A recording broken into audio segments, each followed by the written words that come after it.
Well, the first 15 minutes for sure were Orlando's. They started off brighter. Put us into a difficult position, a more defensive position when we wanted to certainly express ourselves a bit more. And so we have to give them credit for that. But any game that we've played against these has been incredibly tight and incredibly tough. It looked like we grew into the game in that first half. Not quite the connections that we would have liked in the final third, but we were certainly gaining some traction and finding a little bit more of a creative edge and a better possessional edge to our play. And that followed on into the second period. The game opened up a bit more. Wasn't to say that they didn't have their moments, but we certainly were far more effective going forward. There was an edge and a belief in some of our play right up until the final moments. And we can huff and puff and blow and say whatever we want, but the final goal was a foul, and I've been told categorically that Hany's challenge inside the box was a penalty. So I don't care what anyone wants to say. They want to take a foul in goal, and we'll take the penalty. So it's a draw, it's a point, and it's a very, very hard-earned point. It keeps them at arm's length from us. It takes us one step closer to the top four. Thank you, Gary. We'll start with Drake Hills, and we'll go to Tim Sullivan. Go ahead, Drake. Yeah, Gary, to clarify, you talked about the foul. Are you specifically speaking on DK and his clash with Alistair at the goal line in terms of when Pereira put in the ball? Yep. He doesn't play the ball. He plays Alistair. Alistair tries to clear it. He doesn't clear it well enough because of the contact. It's a foul. No matter how you want to look at it. I wanted to follow up that and ask you about the way does it feel to you that you feel much better that your team can fight back, given that they've conceded first a couple of times? Does that please you, or are you more worried about the fact that they are conceding first, especially against tough teams like this? No, not at all, Drake. Just have a look at the schedule, mate. I think we played 9 out of the last 12 games away from home. There's always going to be an issue there. We've managed to compete with just about every single team away from home, and even the most recent defeat against Philadelphia was very, very tight, and we lose on a bit of a freak penalty. This side is built to compete. We have an edge to us with 3 or 4 players, like most teams do. And when we're on top form, those connections are there to be seen. But what I will say is, right to the final whistle, the guys are playing with tremendous energy. Don't forget, this is our 5th game in 15 days, and 4 of those away from home. It's not easy. The schedule for us has not been easy. Certainly the final stages. It's so lopsided, it makes life incredibly difficult to try and work out for the group. But what we knew was that this final stage of the season was going to have to be a real hard-working, blue-collar type performances. And where the moments came, we would express ourselves. And I think for an hour here today, we've shown a really decent and professional side to our play. We had a good dimension, where there was some terrific possession. We took advantage of our wing-backs. Those areas are vitally important. We're missing one of our first choice players there, which will make a difference. I'm delighted with the performance and the attitude. Go ahead, Tim, then we'll go to Claudio. Go ahead, Tim. What is Taylor's status? And then as a kind of the more important question to that, what did you think of Eric's performance in a position that is not necessarily natural to him? Taylor's status is that he's under health and safety protocols. We'll play that day by day when we get back. Daniel Lovitz's suspension is done, so therefore Daniel's back and available for us towards next weekend. Eric, yet again, showed what a valuable individual he is. I think he's played just about everywhere along that back line now. And whilst there may be 1 or 2 areas that I felt he might lack going forward, not being a natural left-footed player, he certainly didn't let anyone down with his defending. His knowledge and understanding of the position, that wing-back position, served him well and the group. And he even showed us a couple of opportunities where he got himself in on goal, and maybe on another day could have made more of it. But he certainly gave us enough out there for sure to ask some questions and to prevent any issues developing down that right hand side, which for this Orlando group is normally a really productive area. I know the goal came from there. Muller gets down the side of our centre backs. I haven't seen the goal again, so I need to see what happened. But Ruan and Muller, for as long as I can remember in the league, have been a terrific combination, and I thought we kept them pretty quiet. Go ahead, Claudia. Then we'll go to Ben Wright. Gary, even with the difficulty that the Orlando presents in any given day, did it seem to you that at some point Nashville had almost the game on to take it away? I did. The second half for us was much better. Difficult to go behind. To Drake's point, it's never where you want to be, clawing a result back. But again, the character and the spirit in the group is unquenchable. And the second period saw us show some more confidence, some more belief in our play. Some very good footballers in this group, and when you're away from home, the home team had jumped on us in the first 15 minutes, and they had some joy from that. It's not the first time it's happened to a team, and it certainly won't be the last. But we found a way to stay in it, to navigate some difficult moments, and then to get ourselves back into a better position and ask some questions of Orlando. And they are fully aware of some of the angles and areas that we can be productive. And we found those areas. And he's got himself on the sheet again. I've not seen the penalty shout again, but I'm told that it was categorically a penalty.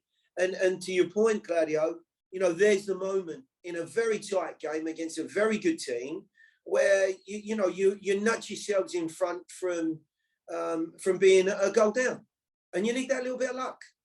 And maybe the luck came our way from the final free kick. But it's a foul. They're both fouls. So really and truly, we should have had a penalty and a goal disallowed. Then Gary, we'll go to Ben Wright, then back up to Tim Sullivan. Go ahead, Ben. Yeah, Gary, 15th goal of the season for Hany. I know you're concerned with playoff positioning and hopefully winning a trophy at the end of the year, but what do you make of him in his case for MVP and just his performance overall this year? Well, if I'm not mistaken, what the criteria for an MVP is somebody not only who scores goals, but if you like, it could be maybe encapsulated as the talisman for that group, somebody who leads that group. And it's probably always going to be somebody who's creative and exciting. So, let's just look at what he gives our team. 15 goals is an incredible return. Phenomenal for an attacking midfield player. He adds to that his assists and his creative qualities are there to see every game. He makes a difference. He gets himself in areas that he's going to ask questions of defenders constantly. He's also an individual that really controls the pace of the game to a large degree for our team. He's somebody that we can give the ball to, who can dictate. This is going to be a quick attack. This is going to be a more managing moment, a possessional moment. We'll try and contain this situation and take the sting out of it. So his intelligence, his game intelligence is very high. And then add into that his ability to play in a more midfield role and his actual workload. I could show you some statistics regularly. Hany's distance covered, high intense runs, and just general numbers from a game are off the charts. He covers every blade of grass. He's involved in almost everything that the group does. And for me, that makes him an incredible candidate. I'm not saying there's not others out there, because there's some wonderful players in this league. But for me, I think he's shown as many qualities and more than anyone this year who's in form. There's some guys that have not played the whole season, but are in very, very good teams. But let's just look at what he's achieved in a second-year group. And, of course, what the group has achieved as well, because that'll be a platform for him. Thank you, Gary. We'll go to Tim, and then we'll wrap up today's session with Drake. Go ahead, Tim. Speaking specifically about his goal today, first of all, what did you see on that play as it developed? And then secondly, coming shortly after he was, holding his ankle on the ground after the penalty shout, what does it say about Hany individually to get up and be able to make that dribbling, that last play, and obviously the shot between Carlos's legs as well? Well, it's only minutes after that call, so you've got to imagine that emotionally he's in a difficult place. That's the first thing you've got to consider. He's had what he would class as a nailed-on penalty call dismissed. There would have been frustration. There would have been some negative energy in his body. But minutes later, there's an opportunity. And I think that's the class of the individual. That's the class and quality of the player, that in those defining moments, he's able to, the focus and the energy that he has then channeled into getting us back on level terms. There's an awful lot to do. He's played into that pocket just in front of the back line, takes a terrific touch, finds an area, his ability on the ball to just unsettle defenders and find that yard. Fantastic. I can't speak highly enough of the lad. Thank you, Gary. We'll wrap up today's session with Drake. Go ahead, Drake. How's Dax doing with that hamstring? I know that it seemed to be a minor knock at least at first. Obviously, it hasn't been so I'm curious to know how he's doing and rehabbing back. It was just before the Philadelphia game, Drake. So what are we talking? 10 days? Yep. It's not that long for somebody who's had maybe a little tightness in his hamstring. There's not much more to it. I'm being cautious with Dax. Dax is being cautious about his rehab. I think we're all looking at the world where, if circumstances were slightly different, I have no doubt that he would have rolled his sleeves up and he would have been part of this group today, because he wants to be helping this team put themselves in a very favourable spot. But he's not needed to. So I felt it was the right thing to give him a little bit more time. I don't think he'd be too far away from the weekend. I honestly don't. Yeah, Hany, I'm curious about what you thought moments before you scored when Carlos had clipped you in the box. What did you think about that play, and obviously being able to stay focused and actually see the play come about in order to score? It was a great pass from Randall. I took a good touch, and I knew that I have to move the defender, and I took a quick touch, and then I knew he will try to block the shot, and I went through his legs. Was a good goal. Happy to help the team, and we have now a home game against Red Bull, and I'm looking forward. Go ahead, Tim. Yeah, especially since that came shortly after, the penalty shout that didn't get called. How was it kind of vindicating for you to get the goal just so quickly after that? I mean, I haven't seen it yet, but it felt like a clear penalty. He kicked my foot, and I still have pain on my foot. The answer from the referee was not how it should be, and I was still a little bit angry. But we always have to stay focused and don't lose our head. I'm happy to score the goal. Go ahead, Tim, again. Yeah, Hany, Ake Loba has been worked into the lineup quite a bit more over the past couple of weeks than he had when he first arrived. What have you seen out of him in these past couple of weeks that's allowed him to become such a big part of what you guys do? He came middle of the season. It's always tough to come into a team which is very successful, and we play a very special way. I would describe it like that, and he has talent, but of course everyone needs time. I needed time in the beginning. We have to be brave, and we have to try to help him as much as possible, and that he will bring his talent on the field week for week. Tim, do you have another question?